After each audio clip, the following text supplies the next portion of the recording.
you and the Huskies almost bookend each other, bookend the Pac-12 season with each other.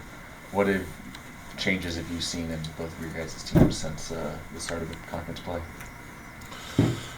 Well, I'll start with what I've seen in them. I think as they've gone through the year, just like us, we've had some high moments and some low moments, and they've been able to sustain and continue to battle and play hard, and that tells me they have tremendous strength of character in their coaching and in their players. When you don't see any quit in them because they continue to play. They played Arizona extremely tough in their last time out, and I would expect this to be obviously a really good game, as we normally seem to have when the two of us get together to play.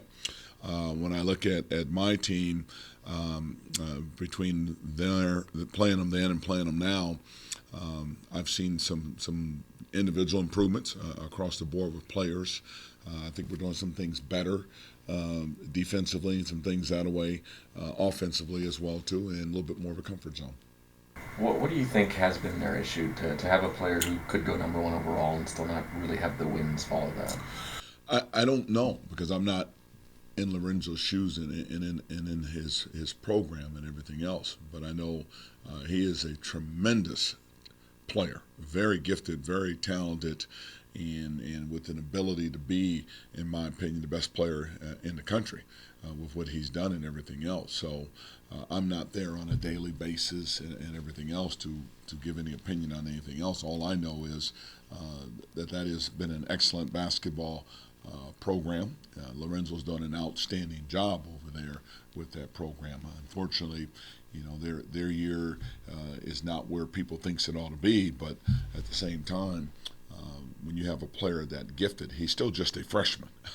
And in that comes leadership things and learning how to handle yourself and all those things as well too. And hopefully people will understand that in the big picture of things. You guys have been going head to head for as long as any Pac-12 coaches. Do you think Lorenzo still got it? Does he still have it? None of us, and I've sat in Lorenzo's shoes, and none of us, we don't get any slower. We don't lose intelligence as we get older. We do not lose our drive and competitive nature to win. We still have the fire there. We actually get better as we're in this business longer. So there's no doubt in my mind. I sit on the board with him. I talk to him often. He is an outstanding basketball coach that has tremendous character and values. And Washington should consider himself lucky that he is sitting over there and had the success he's had.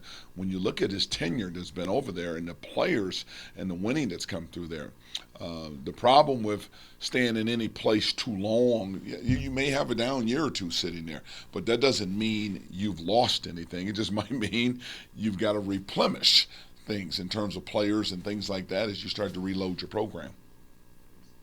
Um, in terms of non-conference play, with your guys' Pac-12 record, you would normally be looking at a CDI, maybe an NIT berth.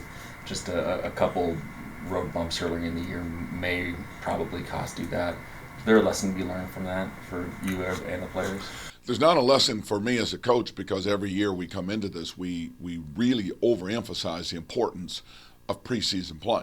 How important it is to any type of tournament opportunities down the stretch, how important it is to get you ready for conference play. We've done it with each one of these teams that we've had here in the 3 years that we've been here. And for whatever reason, as you put the program together, you hit some speed bumps in there, roadblocks in there, whatever you want to call them, and we let some games get away. I still think we have some wins in us. I still think we're playing really well, and I still think there's going to be some opportunities for us. And then finally, you have four seniors, but Ike and Josh in particular, they've been big contributors for a very long time. And just what are some of your favorite memories of coaching them and having them be a part of your program? With both of those guys, probably my best memory will be, number one, the fact that the two of them stayed in a program that was in transition, influx, whatever you want to call it. They didn't leave.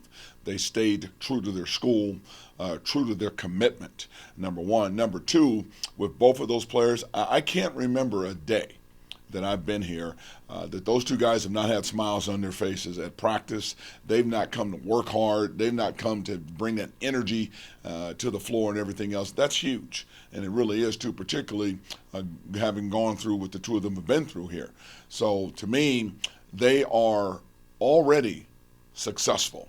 They just don't realize it because they have programmed themselves to handle adversity, put themselves out on display for the public to see in the middle of that adversity, take their shots on social media at times, and weather all of that and continue with their character to lead, to give everything they have in their tank to make this program successful, to be successful in themselves. And they are a success story in my book. And the test of that will be particularly when you look and see where they're at 5 years down the road from now.